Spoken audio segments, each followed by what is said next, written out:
kati eno y'entambuza y'obulamu bwo mu bintu eby'enjawulo wano mu pulogulaamu Sumulula. Ku telefone wa Kabaka wa Buganda kuliko nnyo okusumulula ebyemizannyo eno pulogulaamu Sumulula Kigula Luggi era nga tubeera okuva ssaawa mpaka ssaawa zibeera 3 tabula ojja basanga nansana ku masitoowa abatunda ttaka balambuliza nno bwereere balina poloti ku buli kkubo erifuluma ekibuga Kampala balina ennyumba eziwedde ng'oyingira buyingizi nangoye zo na sowaani zo ng'otandika kwebeerera mu makaago balina ennyumba ez'emizigo nga za bizinensi gwe bakwasa mulimu n'abapangisa n'otandika kusolooza oyagala byakulima ettaka eryo lyonna balira bannaffe n'abatabula obakubirako ku simu yaabwe eri awo ku screen basange nansana ku masitoowa bajja kuba bakuwa services zonna zoba weetaaze regarding ettaka osobola n'obakubira n'obaako by'obeebuuzaako bajja kuba bakuwa amagezi mu nsonga eyo kakati buli yazaalibwa olunaku olwali ennaku z'omwezi nga 7 tukwagaliza amazaalibwa amalungi naye tuyingidde entambuza y'ebyobulamu kakati omwaka guba gutandika usually tujja ne tugamba tugezeeko kino ne tuwangana amagezi tugezeeko kino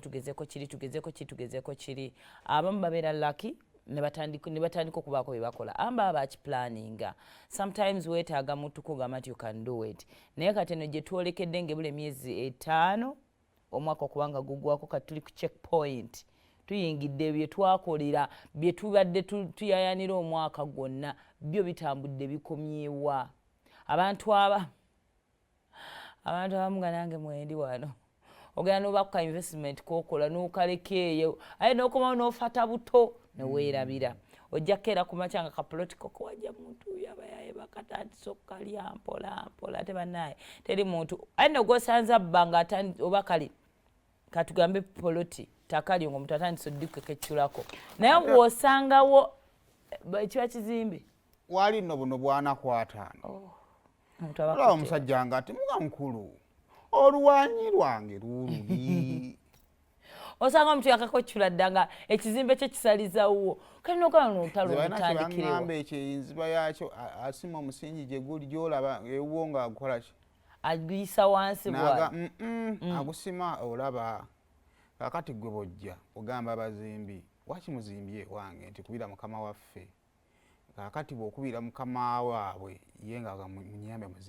muzimbe mangu kakati ye kyakola akozesa buntu kati wowe osanga bambi kikumya nga kiwe kituuse tukyasula kikola ki kati nga mukama wange tukoze tutya kuba abaana bamaze dda okutta ssente zange seminti wange ali awo ne mu mateeka omuntu ataddewo ekizimbe bino abantu bye bajja abantu ku ttaka katugambe babaguze empewo buno bupoloti nga buli awo temuli mu property abo babagoba kati ew'amateeka muleke katono yakuvugira mu buntu anti mu buntu bwennyini omuntu anti oyinza okugamba nedda saagala kisa okitegeera kati nemukiza ne step eddako jukira neighbor anti nemukiza ku step eddako nga as far as you can reach omuntu waba ataddeko property bosi aba muzibu wa kuwangula ate nga bwetusobola so kakati oziwaayo mulundi gumu n'ofuna kapoloti wagula ettaka lyo lyonna gye liri wakivaako bambi olumu tubugula wala ate owala isibwa buli wala nnyo okuba mwakafana gamba weekend ate yandikoze sente zange mitalo gyange etano giyingira ate ngende ndabe kapoloti nkalabako kikasita gyekali kumba abayaye bali kuli batandika dde okulima ng'ovudde nno kwabo twajja abatuguza ba bulooka n'okatunda n'akakuguza ate naddamu n'akaguza omulala annaye tebisesa nenjagala gwe kyali kituuseko tukusasiddeko omulungi ali eyo kakati gwe nno gwe kitannabatuukako aba atamanyi kigenda maaso wakagula kali eyo owiikendi eno genda okalabeko ebiseera ebisinga okagula n'okalekayo n'ogamba nditandika ozimba ekifo kibadde kikyali kyakyalo nnyo kyakula dda wootabadde abantu bazimbye ezira nga wagireka bweri naye gwe teri fensi eriko oluwanyi lwokka teriiko mukwano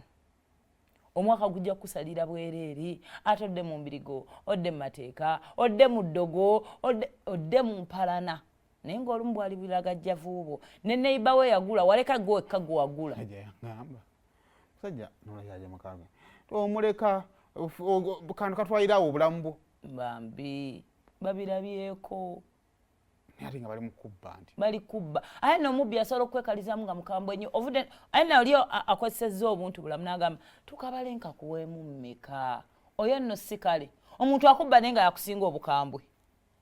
n'ogamba omusajja anajjayo ejjambiya n'antematema si kiva ku ttaka n'okubira maama mu kyalo n'agamba munnange bireke mwana wange banaakunzitira naye ng'akantu wakajja mu ntuuyo zo naye olumu bulagajjavu bwaffe ng'abantu sigenda nno kunenya ggowe kanange kamwa koogera wano si bulagajjavu but olumu we get busy with life we forget everything buli kimu ne tukyerabira kakati mune nkukubirizanga nange neekubirizanga tugende tulambule ku buntu bwaffe obw'ekinaku tubulabeko ekifo kyakula dda wafuna dda banneiba ekikuzaako n'okumanya nti kiki kyenzizaako olumu wakagula oyagala kuteekawo bizinensi olumu kale saa zino bw'otuukayo n'olaba engeri ekifo gye kigeetinzemu developed kubanga kati ebintu bikulira ku speed osobola oyiiya ekiddako ate kati n'enziba y'ettaka esookera ddala ye muntu atandika okukozesa ekifo kyo kanimireko ku muwogo oli nga yalimirawo omunoyo nosanga oli ayinza ogwe nasanga wamu ewange eyo nga yateekawo embizzi ennene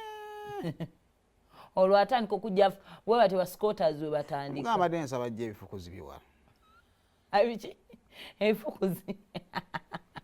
bw'omuteekawo nno nga gwe wamwerondera naye yeesenzezza obwesenzi naye olwo gwe nagamba nti gira oli amatooke gamu nosuka olwesiryanga mwade n'ettooke gwe nagamba nti agira yali amumatoka ate yateekawo w'embizzi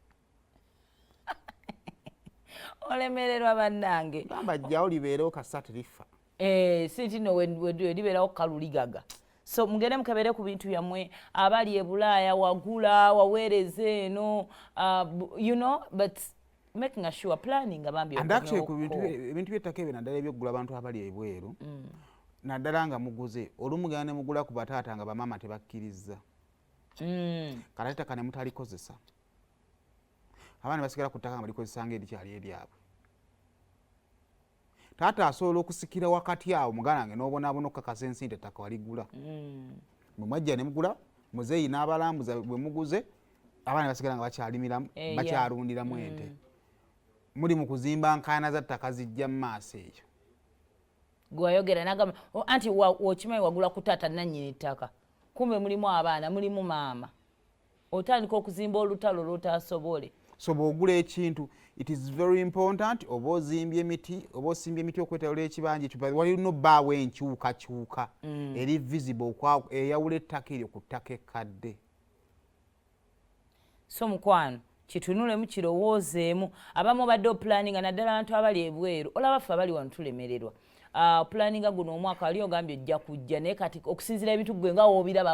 awo wookolera olabira dda tebikyasoboka kakati ate esaawa ogambe wali ogamba wenkomawo ngenda nkebere ku puloti yange ku nnimiro yange kati saa zino kwe kufunayo omuntu gw'osobola okwesiga tolina kyakukola saa mutwesigeko mutubulira obuntu bwammwe buli luddawa saa zino kubira useimo omugambe njagala oŋŋendereko wano abaana baŋŋamba balunda enkoko mbadde mmanyi guno omwaka ngenda kujja nekyekasi tekyasoboka ŋŋenderayo koolabe oweereza buweereza ssente oziweereza maama bw'alunda embizzi buli lunaku oweereza ssente naye gwe tofunangayo yadde amagoba ogenda munyigira kambuuza owebweru olunda nga oweereza ezoba omuwadde kulyako bambi olumu it is just that painful n'engeri gy'okinyonnyola kikulema the safest investment y'ombweru is real estate ebirala byonna bigenda kukulumya omutwe balima olimba I know pozi ng'olima miti na mmwanyi kuba emmwanyi ne baba bakubbye sizoni eno zijja kuddamu zikule naye enkoko bajja gejja balya ne ku buto obutannabakula babutuga so ebintu bwe bityo bambi tubyegendereze then ekintu ekyakye tuyinza otunulamu is repairing wagula emmotoka maaso awo n'okyusa ebisookerwako mipiira battery osobola ogizzayo kale ku service olwo kyekyagisiza most especially abantu abavuga town service nga tofuluma nnyo temukola service mmotoka naye ejja ggwa ekigo wansi ogiteekemu gyowazi si nti nefunye kabenje ejja kubako ekintu ekigyononekako ekinene nnyo wejjuse ne lwagigula eryoka ekulya essente zo zonna ogambe nagula kizibu nagula mmotoka fasabogo kennyini obadde togifaako nga gwe omuntu lwotuuka n'olwala nogamba ne leero nkooye luli twayogerako ku kukoowa ti as people we are fatigued by now n'emmotoka eyo eri fatigued ebintu byetaaga okubeera repaired emirimu gijja kufaako because emmotoka togiddaabiriza so giweemuko ku budde gitwaleko ku service bagiddaabirizeeko esigale ng'ekuyamba otherwise ejja kukamula ssente obudde ng'ogyevu yes ddala ng'okozesa wali abamu nga bwe tuzituusa tulina bwe tuzipakinga tujja ne tuyiriba naye obanga emirimu gyo gy'emmotoka emirimu gyo koolya you know your car is your business ennaku zino giddaabirizeeko obubba bweyongedde nebuvuka bangi bali mu bubba giddaabirizeeko munnaye naye esobole okuleeta ssente ya tulina ennyumba kakati nno ekyennyumba ngenda sooka nkireete mu ngeri eringa eri simple we get bored ennyumba etuuka neetama abantu abaazimba oba omuntu nga wooli tosuubira kuvaawo ennyumba etuuka neekutama nga tokyagaana kuddayo liri twayogeddeko nti okudda ewaka should be the safest and calmest environment everyone goes back to ewaka kati wagula entebe ne bazisulamu zaagwamu ne bogituulamu ekulumya omugongo buli kimu ewaka kati kyakaddiwa kikulabikirawo byowulya nga ennyumba yo eringa ekutamye si nnyumba ekizimbe kyo kikyasoboka olumu kale n'ekizimbe amadinisa gayatika everything just looks boring ova ku office oba ku mulimu gy'okolera nodde waka nobanga adda mu kifulukkwa naye wakooya bukooya osobola okukolayo ku kabajeti ebimu ne mubikyusa mugende mu budget atya okwongerako ekigaba ky'oluzungu yangwa tugende mu maaso tugenda kyerabidde repairing manyi repair okuddaabiriza ennyumba kyentegeera okutwalayo ekimu n'oyongerako ssente ne bakuwa endala kintegeeza nga kigambo kya lungu bakita batya I know waliwo abantu abatunda ebintu ebikadde ng'otwalayo n'otwalayo n'ofuna ekirala n'oyongerako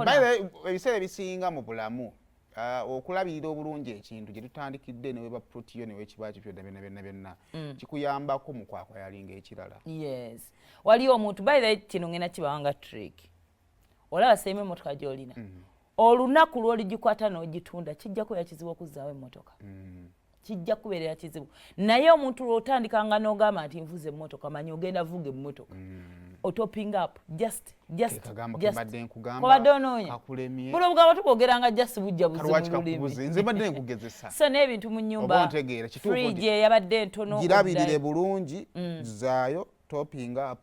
bakuwa ekirala yes n'ennyumba gi repairing kyusa ku kala ebintu bigenda bikyusa ezo interior designing zigenda zikyuka mwalina enkola enkadde kati byakyuka moving n'omulembe oleme getting bored olwa kintu ky'obeera nakyo lwakintu wano mubaffe mubaddugavu ky'omuzungu wano abafuga emmotoka empya batono tuvuga used okuva mu mawanga amalala naye oli just yagikozesaako n'agita n'agiwaayo kati fe obuzibu ekintu bwe kitawonyera firiji bw'otamala gizizika jjinja tomanya nti naye ate nga firiji eyo weeba ekuze waliwo nze atalina firiji nga bwenjifuna ngenda girabirira bulungi nga gw'otandika kubanga nze ntandika kati ekintu ekyo ky'olina wa ku mukisa omulala akirabirireko kubanga gwe motivation yo ku kyo etandise okkendeera kale tumalirize nawe ng'omuntu okwekyusakyusaako ebintu obeere you can replan ebintu kino kyafeirinze kitugenda mwaka omupya waliwo kyo ofasa ekintu omwaka nti guli kuggwako omwaka gye kwatandikira saimu waliwo ekintu weba bizinesi ogitaddemu olabira ddala tekikyagenda ekigaana kati kaseera kakukkiriza tewali bizinensi emenyanga gy'otaddemu ssente zo ng'ekyamazima olina ogivaamu naye nga buli bwojjukira akasente kaako ekinaku koogitaddemu ng'ogamba kanziremu obange naye ng'ate weetaaga ssente ntono okwenkanankana ku zoogitaddemu okulowooza nti esobola okuva mu kifo bw'oba ekyo ekirowoozo kirowoozezza emirundi egisukka mu 5 badde ensi atokiwa gwa 6 ya tekijja kukola kati eno y'entambuza y'obulamu bwo